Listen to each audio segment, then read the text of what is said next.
This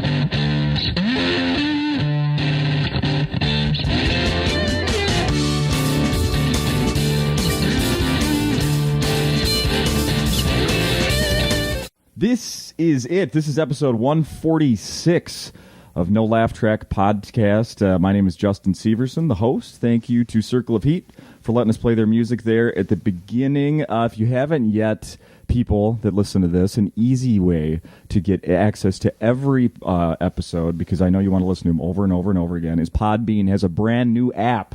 It doesn't just list the most recent 20 like iTunes does. It has all of them.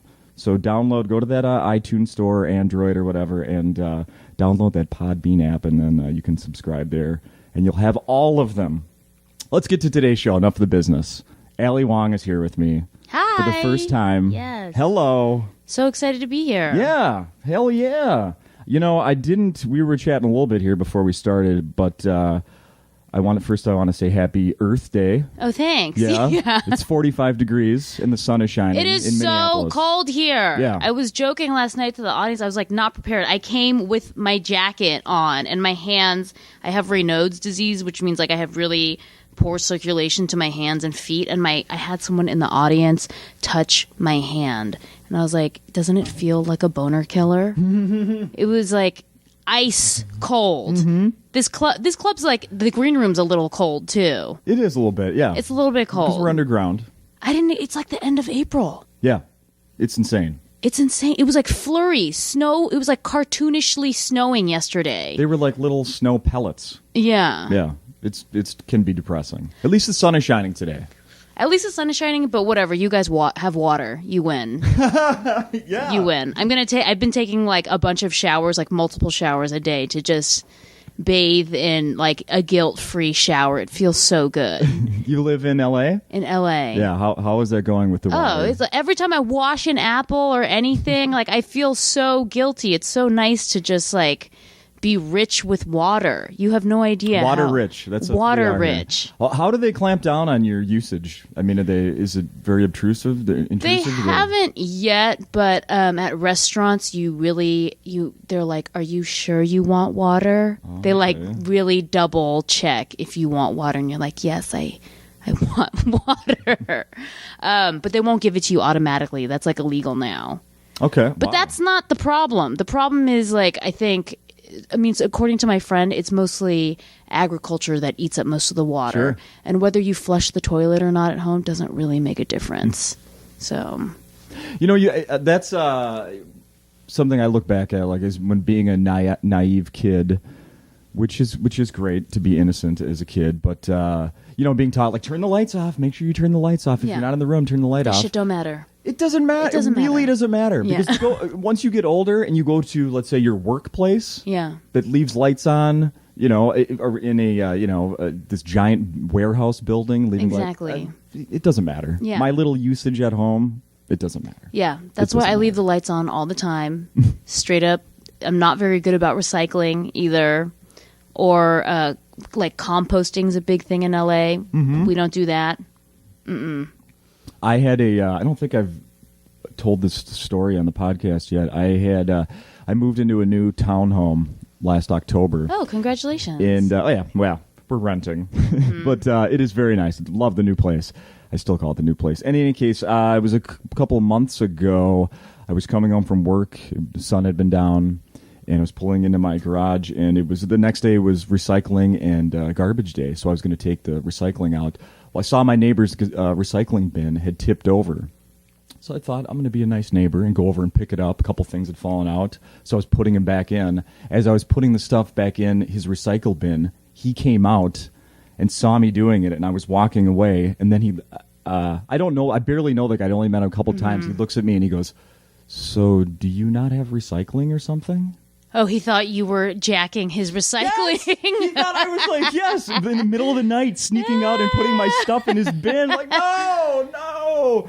But it was so dark, and we didn't even like really make eye contact. I just said no and kept walking. So it was completely awkward, and we still haven't like. You haven't addressed it? No. And now I've talked to him a few times since then, and I don't know if he thinks I'm some recycling weirdo or so. I don't know, but that didn't go well. So last week, the same thing happened with a different neighbor, the person on the other side of me. Oh, you keep being a good Samaritan with all these I didn't tipped pick over it up. bins. I Oh, you pick didn't pick it up. No. Yeah. No, because now my other neighbor ruined it for me. For her. He ruined it. He ruined it for the whole neighborhood. I'm no longer going to clean up after people. Yeah. Yeah. Yeah, he shamed you. He shamed me. He shamed your good deed. Yeah, and it was not deserving. That's so interesting that he was so suspicious when I feel like, we're technically in the Midwest, right? Oh, absolutely. So like I feel like it's kind of odd, right, for people to be so suspicious here when it's like, no, this is what we do. Oh, I walked in and told my fiance, and I was like, you won't believe what just happened. Yeah. And that I was getting angry. Like, wouldn't you first assume that someone was super helping? Windy out? Yeah. Wouldn't you think that maybe somebody's helping you out? I wouldn't assume. Plus, is that a thing? Putting your recycling in somebody else's? Well, in LA, when we've had parties, I've been tempted to put my garbage in Yeah. other people's bins. That's true. Yeah. Yeah. Or like a dumpster. Every time I see like a dumpster now, I'm like, oh, look at that juicy dumpster with like all of that space to just put like a ton of huge crap in there. You know? Mm-hmm. How was so today is Wednesday, Earth Day, of course. Who doesn't know that? How was last night? Are your kids doing anything for Earth Day? Yeah, they stayed home from school because one of them's sick. Oh, that's what they did. Yeah. They inherited the Earth's germs I think, yeah. and used it to stay home. But they're both at home? Yeah, I don't know. Maybe I'm a bad dad. Here's the thing. I've had a morning show job up until about a month and a half ago. So I'd never taken my kids to school. Oh. Ever. Never have ever taken my kids to school. Yeah, what a great out. So today was going to be the first time. I was looking forward to it. Yeah. Taking my kids to school for the first time. Well, one was sick, and then the other one kind of talked me into letting her stay home. Oh, man. Yeah. But she told me that they had some like state testing thing that they had to do that was done yesterday, and her teacher was going to be out today. I see. So I thought, substitute teacher. Your sister's sick. I have to leave. Grandpa's coming over to watch you. I know, you and I were talking about that. It's so interesting because, I'm trying to have a kid now, and it's really interesting because I've had many conversations with comics about how we can't think of one successful female stand-up comic who's relevant now. Like a big female stand-up who has kids. Oh, yeah. Who's relevant now. Yeah. There's not one. I can't think of one. And I mean, just even with like my writing job, when you write on a show, I don't think that they give you any sort of maternity leave. I heard that the WGA, which is the writers' union, I don't think they give any sort of maternity leave. Meaning, like if you take time off, there's no guarantee legally that you'll get your job back. And then there's also definitely probably no pay if you take time off too. So it's like scary. And then I thought about, the last time my mom was visiting me, I was trying to manipulate her into committing to moving to LA to help me raise my kid for the first couple months. But then I had the same thought about like that you have about your dad, where it's like, what is she going to do with it? I can't, I mean, I love my mom, but I can't trust her to not watch TV, like soap operas, the Kardashians, while the baby's there. Yeah. Because they don't have like the same, their parenting style is like really different. They don't have, like now it's like, there's so much pressure, I feel like, to just constantly talk to your kids and engage them and play with them. I mean, I'm only 33 and I'm already over that.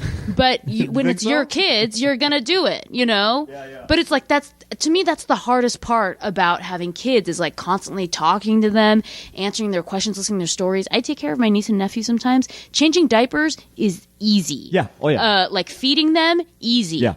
Playing at the playground, physically, like it can be kind of tiring, but that's easy. Yeah. It's the talking that's like so hard. And my mom's not going to do that. She barely like wanted to talk to me when I was little, Right. I was raised on like Children's Hospital, the soap opera, not the hilarious Adult Swim comedy. Right. General Hospital. General Hospital. Yes, completely. What was the different. children's one? All My Children. All My Children. Young and the Restless. Young and the Restless. Like my mom just turned that shit on like all the time when I was a kid. Yeah. I named all my stuffed animals after them. It was like not... And it made me who I am, but like I don't want to do that with my kids, No. you know? So it's like I'm very conflicted. But how often does your father take care of the kids? He's good for recently, maybe every couple weeks. He's good for an afternoon. Thankfully, he's retired, so he's good for an afternoon. Last minute call. Hey, I need to run and do this. Yeah. So that works out well. My mom is retiring next month. Oh, So juicy. both of my Juicy parents. free childcare. And they live 15 minutes Oh away. my god! Oh my god! Yeah, so I don't That's have to. amazing. I don't have to talk anyone to moving into town or anything. Are they into taking care of the kids? Too? Absolutely. That's so great. Yeah, my fiance a lot of times will say, "I think your mom wants the girls over more than they are." Oh, over." that's so great. Yeah, I think you're right. So, have you ever interviewed a female stand-up on this podcast who has had kids? Mm-hmm. Who? Lori Kilmartin. Oh yeah, she's great. Yep, I would say she's probably like the one exception. that's who came to mind when you said that. Yeah. That's true. She works full time. Writing over She at Conan. works Hits the road when she full-time. can. Yeah, wrote a book a couple years ago with some other people. That's true. Yeah. And I talked to her about it too, and she was like, you really just gotta push yourself to go out when And you're she's- exhausted. And she's not even with the dad. Think about that. I know, and I wonder if that helps. Maybe. Because then it's like you can just take turns more. Mm-hmm. Maybe. But yeah, because I think the thing that'll be hard is that, in LA, I have to get up every single night. Like, no matter what, it's really important as a stand-up to do it every single day. Yeah. People don't believe you when they're civilians, but it's like, it's not like other jobs or whatever. It's like you really have to go up. It's not like music where you can just like sit in a cave and not be in front of an audience for 2 years and write this brilliant album on your own. It's like it's like a focus group. The audience is a focus group, and you need their response and their laughs as a litmus test to see if your jokes work, and they might inspire you to say something that you couldn't come up with if you were on your own. You need to practice saying the words out loud.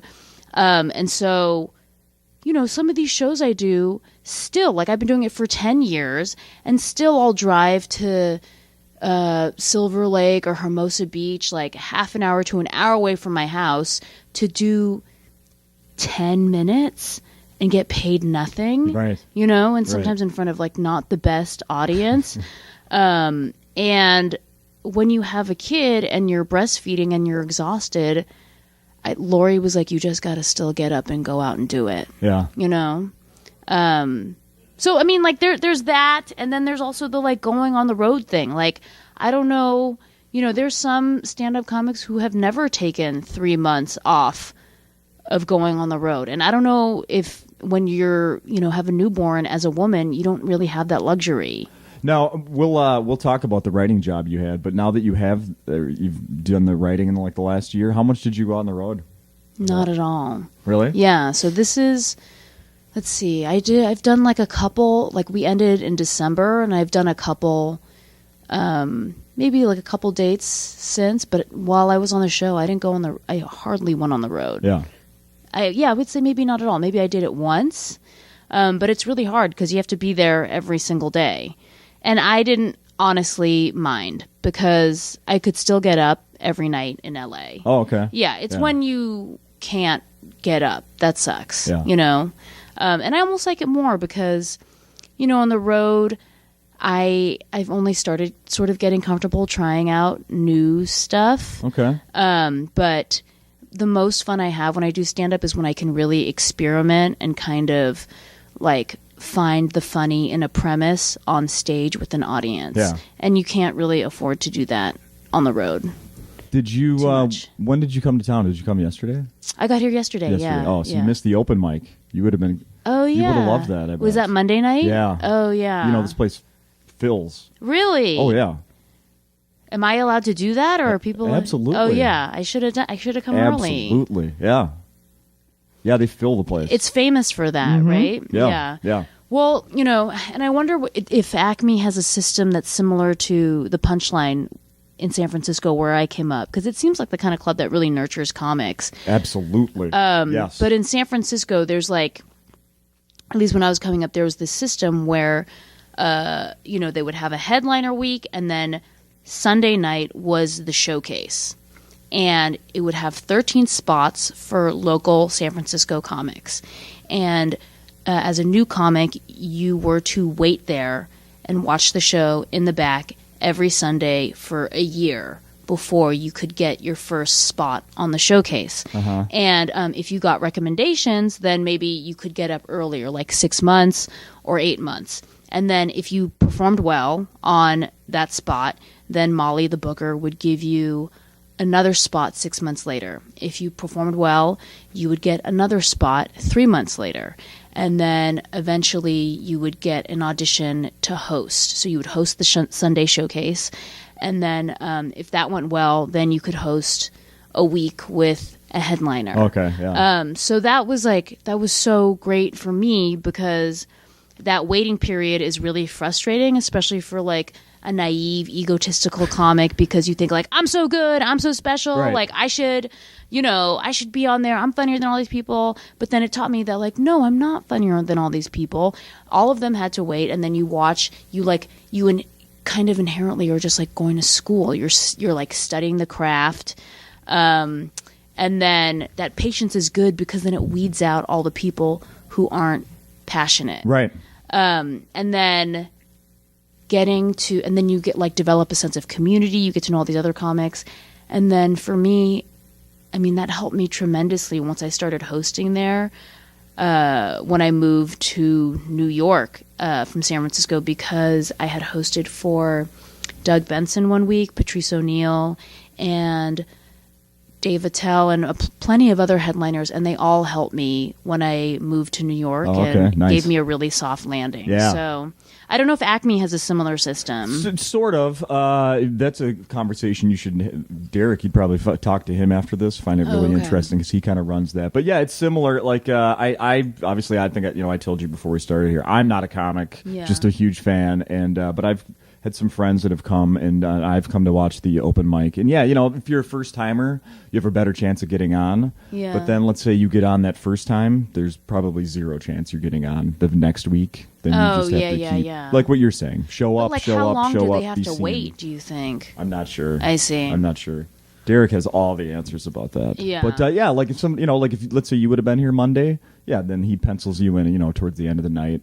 Probably well, it's so ask you how nice much to time have you like have. those systems like that, and I don't know how other people do it. Yeah. I mean, there was so many things that made it easy for me in San Francisco starting. A lot of it was because my family lived there. Okay. And so Is that where they still live? Like that's where they still live. Okay. So I lived with my with my parents for the first 3 years that I started stand up. I don't understand how people, and I had a day job too, but the best stand-up cities cost a lot of money to live in. So it's like, I just don't understand how all these other people just wing it. Yeah. Rich parents. Oh, yeah, that's true. Or they just live in, like, crazy situations. Yeah. Like, crazy people living under stairs situations. I mean, Has it ever got that bad for you? No, the shittiest situation I ever lived in was the last time I lived in New York. And it was last year, and I actually had a great acting job. I was on a medical drama. And I, financially I was doing really well, but then but New York's like so expensive, and I wanted to live in the West Village to be near the Comedy Cellar so that I could just have a bathroom to go to in between my sets, because the bathrooms in the West Village are tiny. And I lived in this like crazy apartment with 2 other people. It was like the shower was like the size of this table, which let's see, what is it? I mean, the shower was like so small. It was like a third world shower. And then like one in an RV or something. Yeah, it was like an RV shower. And then my room was like, it was an RV room where you just walk in and there's the bed. Yeah. There's no room to change or anything. You just like walk in and the door hits the bed. And it costs like $1,000 a month. Yeah. Which I know in Minnesota is like $1 million a month. So yeah, I mean it was. Yeah, I'll get you a nice place for $1,000. Oh yeah. Oh yeah. Yeah, for sure. Can't you get like a house here for like $1,000? Not in the city, but a little outside of the Metropolis for sure. Yeah. So that's like the worst situation I've ever lived in. But even that wasn't that bad. I was still in the West Village. But yeah, I've been pretty lucky so far. Yeah. So. And then New York. That what show was that? Was that Black Box? Is that Black the show Box, you're talking about? Yeah. I played a quirky radiologist. I printed out the description. It's still up on their website. Oh, it is. Did you know that? No, I didn't. Yes. On ABC's website. Yes. Lena Lark. Lena Lark. I played a quirky radiologist whose deep dark secret was that she was an agoraphobe. I had a love arc with a plumber. I had to learn a lot of medical jargon. I was like in charge of saying a lot of the medical stuff.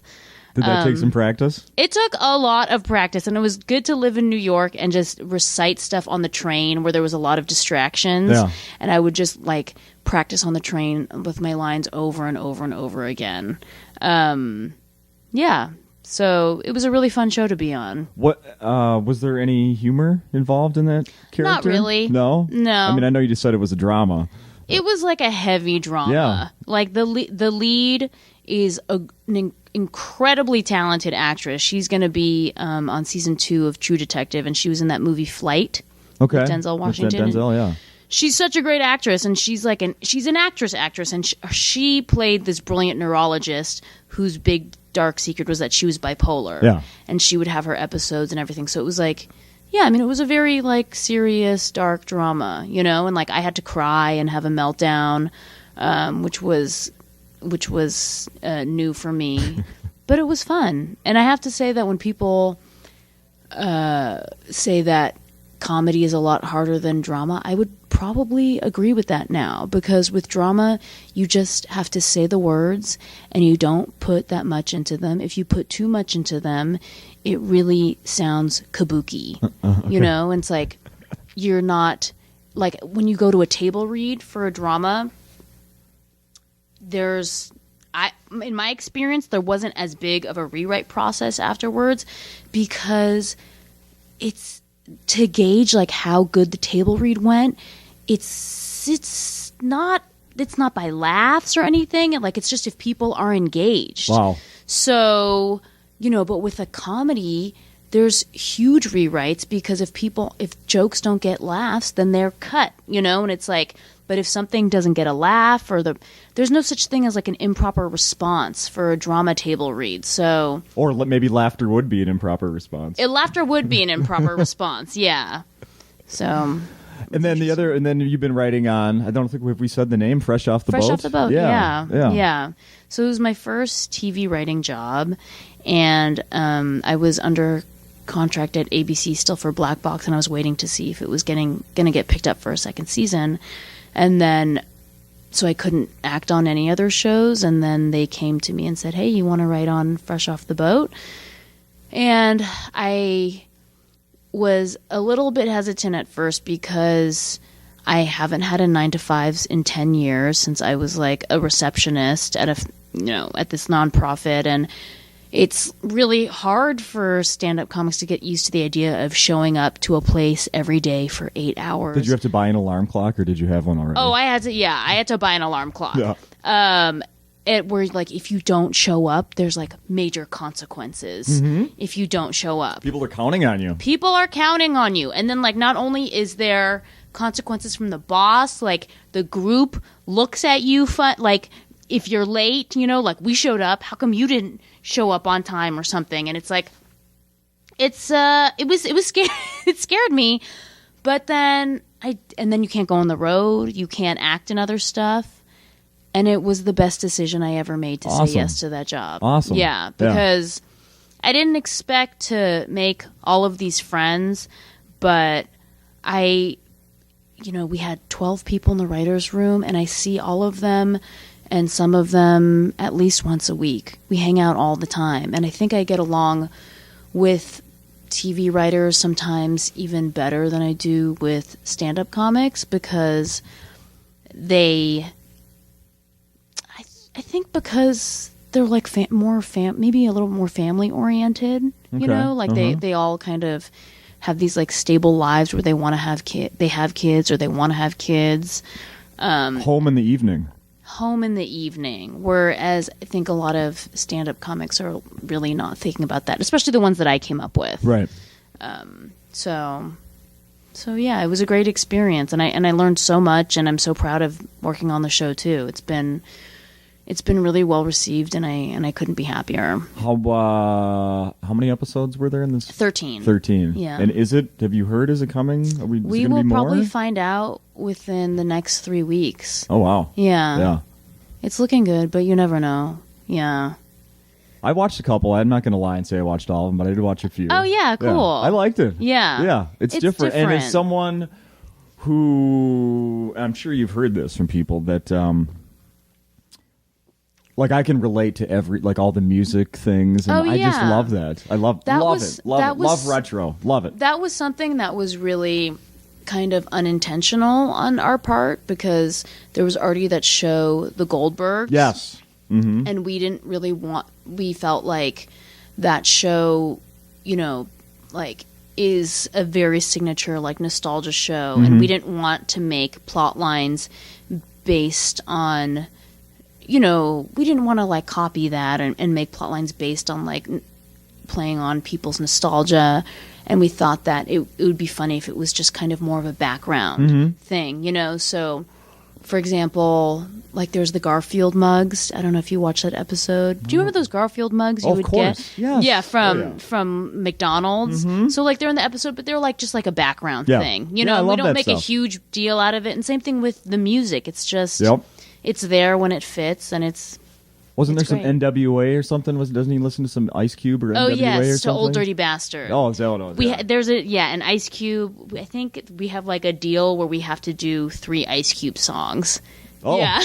Nice. Get him on the show. I know, we should. Well, it's funny because the only person we've had from the 90s on the show was Scottie Pippen. Oh, yeah. I didn't see that one, but I saw your picture on Twitter. Yeah, because we were thinking of some other basketball players, but then a lot of them don't look the same. And he's the only one who looks probably even better than he did. Yeah. He's aging backwards. He's like Black Benjamin Button.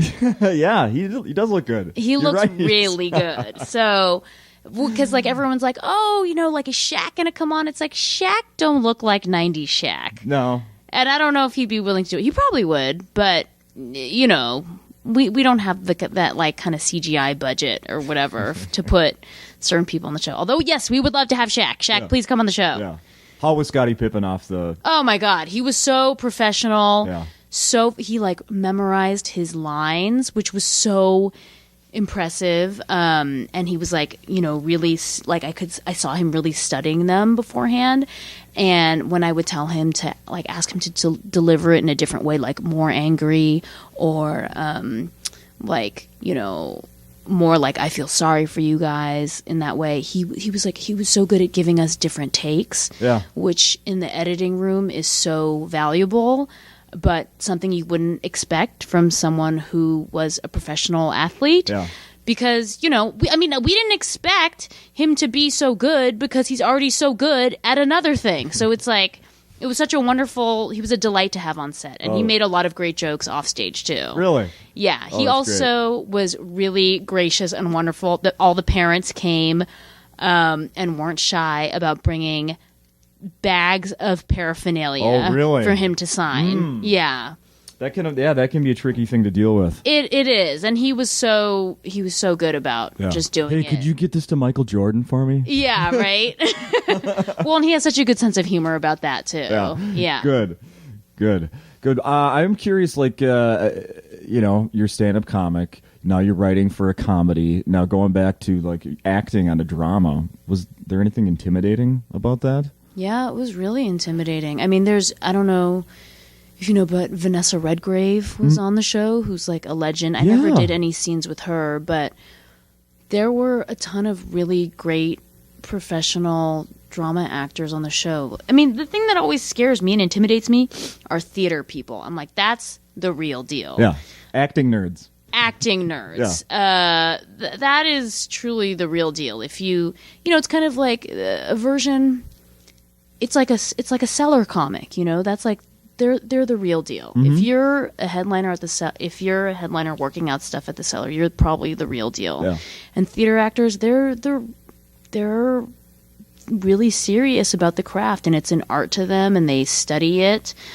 And I felt like a fraud. Of course, I felt like an imposter, but Yeah, I bet you couldn't help it sometimes. But once I learned that to not put too much into it and to just say the words, it became a lot easier, because with comedy, yes, you'll work from instinct, but sometimes, especially since they're not my words that I wrote, I have to think about it a little bit more about how to say something, and there's so many choices to me about how to deliver something, and I think with a drama, it's better not to think about it too much and to just say it. Sure.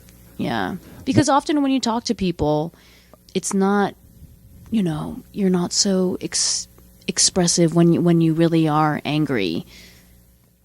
Was there any dialogue? I'm curious. Is there any dialogue when somebody gives it to you? You're like, come on.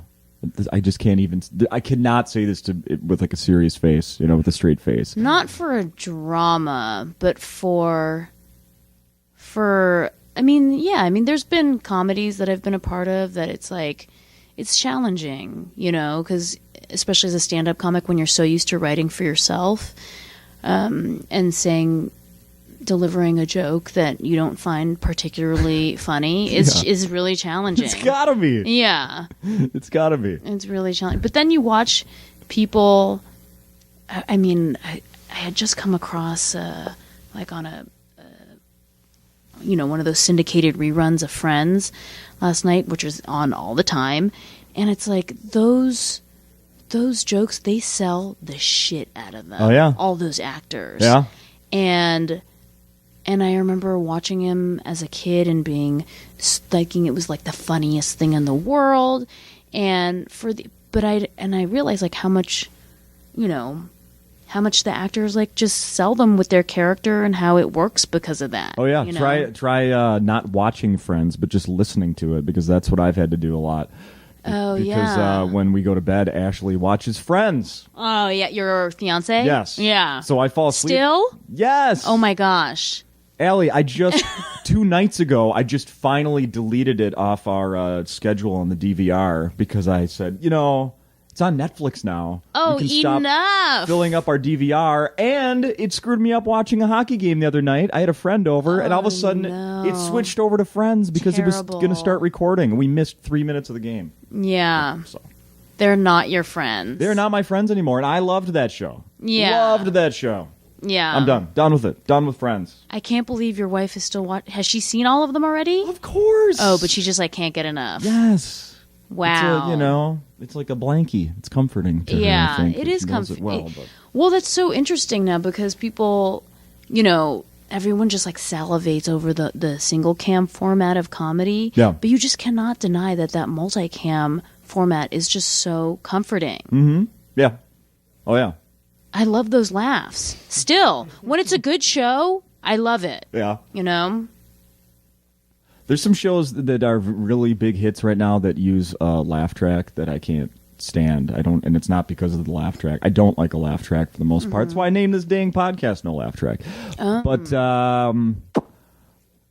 like the show Big Bang Theory, I don't get that. Yeah. I'm not a fan. No, I don't. I probably don't watch any multicams now.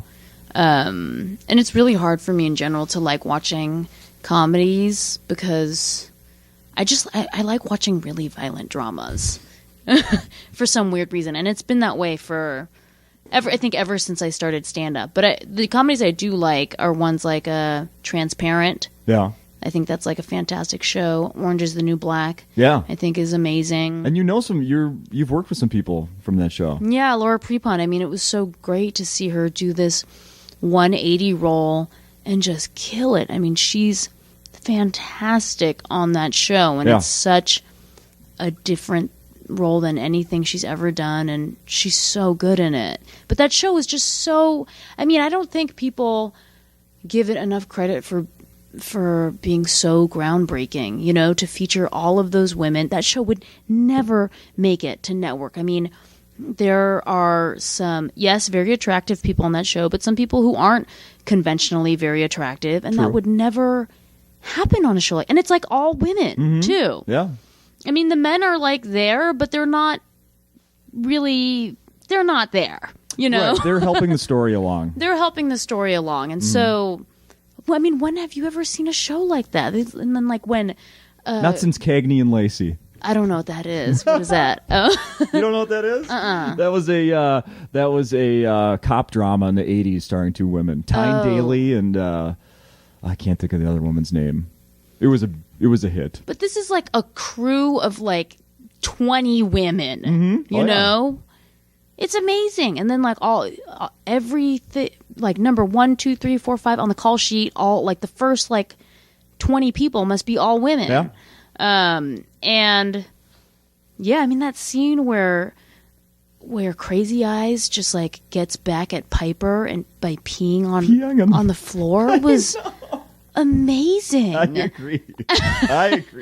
It's like so unexpected. It was like everything you want. It's like so unexpected, so fresh, so funny. So he says so much about her character. Absolutely. Show comes back like in a month or so. Oh, I cannot wait. I cannot wait. I am such a fan of... I'm just like... I didn't really know what a showrunner was before. I would say... Before I wrote on Fresh Off the Boat, I didn't understand how much they do and how much they have to do with the success and the voice of a show. Well, describe what that job is then. They're the head writer. They get last cut, final cut on all the episodes. They get like final rewrites on all the drafts. They are in charge of all the major decisions and all the little decisions from, what prop should we use here? Should we have like this colored glasses in the episode? And should the mom be wearing these shoes or these shoes? Should we cast this person or this person? I mean, they run the show creatively and logistically, and it's a crazy big job. And there's not that many females in it because it takes a long time to be a showrunner. You had been a TV writer for a long time to qualify, and the field is so dominated by men, but I think that's changing now. So, you know, it's crazy to see all of like my favorite shows like Transparent. Jill Soloway, she's a showrunner. And I know that name. Yeah. Oh, and then the showrunner is usually the creator of the show too. Empire, which is like it's like a ridiculous show, but it's one of my favorite shows. The showrunner is Eileen Chaikin. She also was the showrunner of Black Box, and she's the creator of The L Word. How to Get Away with Murder. Oh no, that's not a female showrunner, but Scandal. Shonda Rhimes, that's another female. Orange is the New Black, Jenji Cohen, and then our show, Ninachka Khan, who is a showrunner for Fresh Off the Boat. And it's like amazing to see these women work.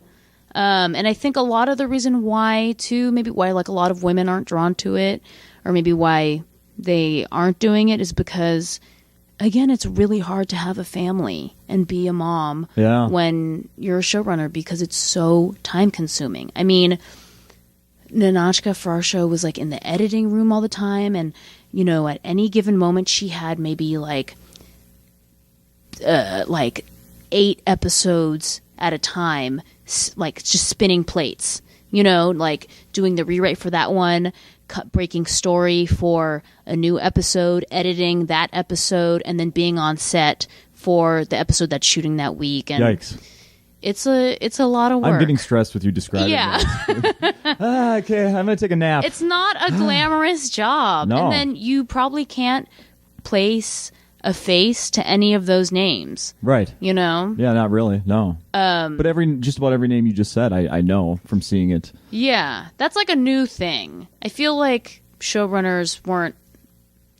Maybe now with like the internet and podcasts, people know more about who they are and what they do. But I feel like before they didn't get a lot of the credit, and it's all because of them. Like like Beau Willimon, I was just listening to an interview with him about House of Cards, and like I didn't realize how much he has his hands in every decision on that show, and how much of his voice, you know, is intertwined with everything on that show, within Larry David, with Seinfeld. Yeah. It's fascinating. I mean, they're the most important person. So is that something you want to do? I mean, I mean, now that I see... Now that you're in the beginning level, the now writer? Now that I'm in the beginning level, I think it's something I'd be interested in, yeah. But I'm scared of how much work it is, you know? Yeah. But I think, I mean, it'll probably take me a while before I can get there. But maybe at that point, you know, it'll be good because then my kids will be older. And kids? Then, you want to have... Oh, yeah, I want to have kids, like, I'm trying right now, which, so I think I want to have at least 2, if not 3, but maybe when they, you know, at least when they're, like, not attached to my boobs all the time, then it would, I'd have to find something that I'd be really passionate about, you know? But that's why they're usually the creator, because they want to see their vision carried through and executed right. Yeah. But yeah, I think it's. Do you have a thing you've been working like? Well, I started writing when I was 20, and I'm going to bring that back. Well, do you have like a dream thing that you would put out there? 2 years ago, I had sold a pilot to Fox about. It was like a couple comedy, and it was kind of loosely based on my real life at the time, about a couple that was like the opposite of Dharma and Greg, where the man was the hippie and then the woman was kind of like a frat boy. That's kind of like me and my husband, although now I've become much more of a hippie since being with him. Okay. And it didn't really work, and it got changed into like a family show, and it got morphed through all the notes and through the casting and everything, because we found out that it was really hard to cast and write for a grounded man who was a hippie. Yeah, it was like pretty. It was really because like my husband is so like he's like a very unique kind of hippie, and it was really hard for me. And at the time, maybe I was like more of an immature writer, so maybe now I could take a stab at it. But it was really hard for me to like capture a character like that, so it wasn't really working. And now that show changed into Empire, and it's a huge hit. Right? Yes. Is that what you're saying? Then they cast what's his name, and it's a huge hit. Yeah. Do you watch Empire? I don't, but Tracy Ashley was on she was the comic working here a few weeks ago, and she was saying how she loves that show. Oh yeah, it's like a comedy. Is it? It's hilarious. Well, do you watch Scandal at all? I've seen it a few times. Not big into it. So what's funny about they call the end of an act, but that's before they break to commercial usually in a comedy, or I guess they must have these in dramas too. But you have 3 acts in a comedy usually, and the end of an act is an act break, and you're going to end on a joke, and that's all.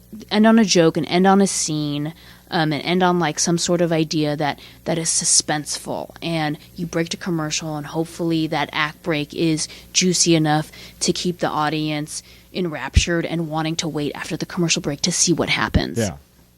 So what's funny about Scandal is that I feel like they took it up a level and ended every scene with an act break. And then every ending of the episode is like a series finale ending. Oh, wow. Empire was like, I will take your new crazy structure and I will raise you by ending every scene with a series finale ending. Oh, my God. Like every single scene. And it's like in that game Hearts where you shoot the moon, you know, where it's like, this could be a disaster and you're going to either lose everything or win everything. Yeah. And they won everything. I'm all in. Yeah. And that's why that show is like, especially like as a writer, is so entertaining. Because it's like, oh my God, I can't believe this is happening. Yeah. Do you ever watch, well, now you've completely hooked me and I'm going to go back and watch all of them. Yes. I'm definitely going to give it a shot. CSI SVU. Are you a fan of that show? No, I don't watch that. I mean, it's I've watched it maybe. I've watched one of the CSIs once, and it was really entertaining. Or no, or Law and Order. All Law and Order. That's the one. Law and Order, the one with Ice-T. Yeah, I haven't watched it, but I bet it's great. Yeah, yeah. That's a show where that's another thing that's been on a lot recently because it's on Netflix, and There's so many times where when I was asking you, like, at their some dialogue, we're like, come on. I feel watching that show that there's so many ridiculous pieces of dialogue. I just want them to look at the camera and go, yeah, we know. Yeah. We know. We know. Just follow us over to the precinct. That's what's so great about these shows, too, is that they're like great actors who are committing to the bit. Yeah. And like... I would love just there's some one moment, somewhere, like a little... Like, dude, I know. Yeah. We know. It's ridiculous. Yeah. Just come along. It's so ridiculous. Hey, we haven't talked about your comedy here this week. How was last night? It was great. I unfortunately didn't see the light and went into crowd work and did a lot more time than I should have going into the crowd. But How did you finally wrap it up? Did you go... Because I looked on my phone and I saw that I had been on stage for like an hour and I was like, oh my God, I've been on here for way longer than I thought. So I'm not one of those comics who can really gauge how long they've been on stage for. Because sometimes like I'll get inspired to talk to somebody in the audience and it will just go on forever. Yeah. Especially when I am headlining and I'm like, oh, this is so like nice to like stretch out and have all this time, you know? Yeah. But it was great. I mean, Acme has an incredible reputation among stand-up comics for just being this like luxurious place to perform, and it really is. Now, is this your first time here? It's my first time here. How about in Minneapolis? It's my first time in Minneapolis. It is. The last time I was here, I was performing at some club at the Mall of America. Oh, okay. And that was like 3 years ago. Yeah. And like I said, I cannot wait to go to Wong Village. I'm going to probably go there tomorrow and eat some like stinky sausage. I cannot wait. You know, I grew up in St. Paul. Oh, you did? Yes, and I grew up in a, like, every school that I went to, white was the minority. Oh, so I went to school with a lot of Hmong students, like, that were, as it turns out, we didn't know their real names. A lot of their ages were kind of made up. As we got older, they would literally tell us some of the stories about how they, had to escape. And they were in camps. Yeah. Amazing. Yeah. Amazing. And it's so incredible that they've built this huge community here and are in like positions of power and influence, and I'm so fascinated by it. I mean, that's probably the most interesting thing for me when I go on the road is witnessing Asian American diaspora, because I grew up in San Francisco where we're so, I feel like Asian Americans have been there for generations, and there's people now who have lived in like there's Chinese American families who have lived there for like 4 generations, and they have, people who have grandparents who have like no accent, and they're just, it's just so interesting. Growing up, the only Asian faces I ever saw there wasn't an accent coming out was on television.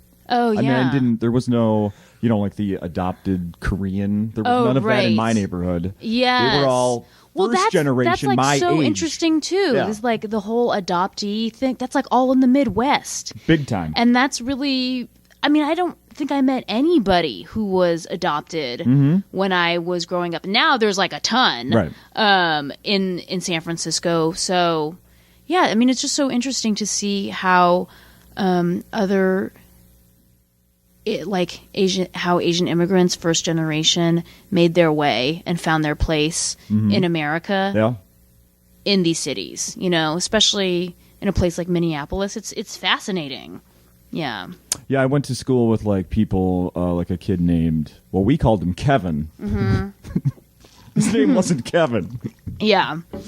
And he said he was, I remember, like it was in 5th grade where he came out like, well, my parents made up my birthday. They don't really know when it is. We got here and they just said June 1st, because that's like the day it was. That's so interesting. Yeah. Yeah. I'm sure it's amazing. Yeah, quite different than the 4th generation people that are like in San Francisco. What else should we talk about before we run out of time here? I don't want to take up too much of your time. Like I said, I do need to relieve Pops with the kids. People may have seen you work on that Chelsea Handler show as well. Oh yeah, that was like so long ago. Yeah, but yeah, I was on that. That was like my first and last multicam job, and it was fun. But it was like it was really, it was the first big thing I had ever done, and it was like a scramble because it was the second incarnation of it too. Two people before me had gotten let go. Oh. And I was replacing them after they had already shot the pilot. Oh. So, it was like it was like a little fragile, and there was also another person who had been recast, and it's a weird position to be in because you always feel like you're on eggshells and you're like, were they recast because they weren't right for the role, or is the role not fully developed? Yeah. And so it was, it was a really good experience, and I was so happy. Like, Laura Prepon is the sweetest person in the world. I'll never forget, she, like, if I ever am the lead of the show, I learned how to be, will have learned from, she's like the gold standard of Really? what the lead of a show could be, because she was, like, truly like a leader of everybody, like so encouraging, so sweet, and so generous. At the end of the show, she gave everybody like really, really sweet gifts. She gave me like a massage because I had never gotten a professional massage before, and she remembered that. She gave hair and makeup, everybody gifts, and she was the one who was like I think our season ended, it was shooting in December, and like in September she was like, we need to organize to get the crew a gift right now. And I had never thought of that. I never thought, like, it was my first time on a show, and I had never thought like, oh, you're supposed to get the crew, these people who like spend hours filming you to like make you a star and put you on camera and make you look good. You should probably get them something and pull together like something. So yeah, we had like an on-site masseuse and a coffee truck for them or something. Nice. But she's the one who taught me that. And so now, she's like the set mom, kind of. She's like a set mom. That's really great. When the show had gotten canceled, she wrote everyone like a really kind email and everything. And she was like just such a sweet, gracious person. So I learned a lot from her about that. And then I still keep in touch with Jake sometimes, who played the bartender and her love interest. Yeah. And he's doing really well. He's he was in that Clint Eastwood movie, American Sniper, and he's like always, the lead on some new pilot every year. Yeah. So, yeah. A handsome fella. A very handsome fella. Yeah. Those guys get the leads. Yes. No doubt. I don't know. I think I've taken up enough of your time, Allie. Okay. I think, is Allie short for Allison? No, Alexandra. Alexandra. Yeah.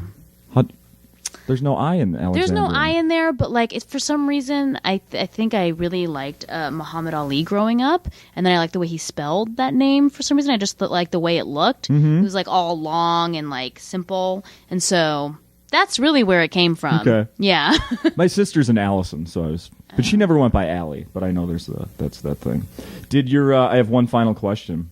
You don't even have to answer for yourself. Did your hippie husband celebrate that made up 420 thing on Monday? No, he's not.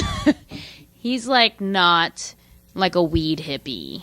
He's like a real like kind of like the meditation kind of hippie. Oh, okay. Yeah. But not like he's like clean and likes to make money. He's not like smelly and like a bum hippie. That's what I'm saying. Like, it's really hard to like make a really chill person who's like really into like meditating but also making money like a funny person, because it's like it was so hard for me to capture it because he's such a like it's new age is what it is. Not a lot of people know that guy. No, I think so. It's cool because it's like a fresh character, but it's also really hard. It's hard to write for a chill person who's not like cartoonishly chill, So, but we'll see. I think I have one final question in regards to Fresh Off the Boat. When you're writing for that, are you writing like as if it's you ever on the, like, are you ever a character, but it's not you? Do you know what I mean? Maybe a little bit. Like, when the son Eddie does this like pimp walk, and sometimes I'll do that to like celebrate stuff. So, there's like, there's a little bit of all of us in there, and there's parts of my mom for sure that I feel like contributed to the mom's Jessica's character in the show too, about, you know, just being like super cheap and super fierce. And yeah, I mean, but I don't ever, you know, it's so interesting because it really is like a collaborative process. And there's a Indian American writer on the show whose dad owned a Burger King franchise. Okay. And because of that informed a lot of the restaurant aspect of the show. So there's like a lot of him and his dad in there too. But yeah, I would say I see myself in every episode. Does your mom like the show? She hasn't really watched it yet. Oh. Yeah. I don't really tell my family. They find out about what I'm up to by Googling me because I don't like to share with them anything until it airs and is a success. Okay. It's kind of like working in television and film is kind of like constantly being in the first trimester of a pregnancy because you never know if anything's going to go. Sure. And if you tell everyone like, oh, I'm going to star in this pilot, and if maybe you might get recast, which is like the worst case scenario, or the pilot doesn't air and doesn't go, then you have to tell everybody, and then everyone's like, what's going on with the baby? What's going on with the pilot? How's it going? Then you have to tell everybody the bad news, and it sucks. Yeah. Oh, I've had that experience on this podcast since I've been doing it for a few years, where I'm following up with something from a conversation a year ago, and it just fell through. Oh, so where's that script you were writing that they picked up for a pilot? Oh yeah, they changed everything. Hey, what about that documentary you were filming? Yeah, I'm not talking about that. Like, oh, wow. Yeah, okay. It's a bummer. Man, things changed. Yeah. You were so excited about that a year ago. Yeah, so I learned really fast not to tell anybody about anything until it airs and is a success. So that's why they Google. My sister's wife Googles me all the time, and it's really annoying. And then she tells my whole family about what I'm up to, and I'm like, shut up. Google alert, Ali Wong. Yes. Very easy. Do you sell anything at your shows? Have you recorded anything? I used to. I'm going to tape a special in September. This September you're going to? This September, yeah. I'm going to do it in Seattle. So, but no, I haven't done an album or anything. Okay. So, but now I feel like is the time. So. Sounds like it. Yeah. Why Seattle? It was just some weird instinct I had to pick that city because I feel like I'm from San Francisco and everyone has heard my jokes. And then in New York, I feel like, I don't know, that maybe people have heard it all. And then LA, people have kind of heard it all too. But I felt like Seattle would be a cool, smart audience that maybe hasn't heard a lot of my jokes. Yeah, they're like second or third to Minneapolis for the best place to record. I do want to say one more thing for listeners of the podcast here. Maybe you'll find this interesting if you haven't heard. Emo Phillips was the headliner here last week. Oh, cool. And Brian Regan was doing a show in town. Did you know he stopped in here? No. Yes. I just heard the whole story about an hour and a half ago. Yeah. Yeah, Emo was doing his show, and like 9-something, Brian Regan's done doing his show downtown and stops in to do a set before He did not do a set, no, but he hung out with people after the show. Oh, that's so sweet. Yeah, right? Wow. Yeah. Like incredible. Superstar comic stopping at the old comedy club, so... there was a picture going around on Acme's Facebook page if people want to see that. Did he come and watch Emo's set? Mm-hmm. Wow. Yeah. Oh, yeah, totally. Yeah. That's incredible. Yeah, he was here for the... What did he tell me? Got here, after 9 and Emo's... Well, yeah, the late show, as you know, 10:30 on the weekend. So, yeah, he stuck around and watched Emo. Wow. Isn't that neat? Yeah. Yeah. Really like that. So, you never know who's going to be here. Oh, that's good. I hate it, but I love it when, like... headliners that I admire watch my set. Nothing makes me like shit my pants more than that. I don't care if I like eat it in front of an audience, but like I do care. But eating it in front of a headliner that you respect is the worst thing in the world. You're talking about how much you like working at the Cellar, but that can be a night because I've been there. I know that that's like you can work with 5 people that are headliners that night. Yeah, but some of them they'll generally won't really watch your set sometimes. Oh, okay. Some of them will, but then like I'll kind of be aware, and like if I'm like, oh, if I know that they're there, then I'll like bring the A game. But there was one time I was at the Comedy Store in Los Angeles, and I was like trying out all new stuff was wearing again my pajamas on stage because I was like, it was like a Wednesday night 11:30 p.m. spot, and then I was like, okay, your next comic is Steve, and then the guy who plays the piano between, who's like, Allie, no, it's actually going to be, and he hands me this piece of paper, and it said Louis C.K. And my face turned white, and I wanted to die. And I was like, I can't believe he's here. And I was so upset. But he actually, that was the first time I had met him, and he came up to me afterwards, and he really liked it. And I think, as a headliner, who's so seasoned and experienced, he could probably tell that it was like new stuff. Yeah. He has new stuff too sometimes. He has new stuff too. Yeah. Yeah. Allie, this has been great. Yeah, thanks so much. Thank you. Continued success, and hopefully when you are here, like a year from now or so, you'll have a baby picture to share. Yes. All right. Good luck. Thank you.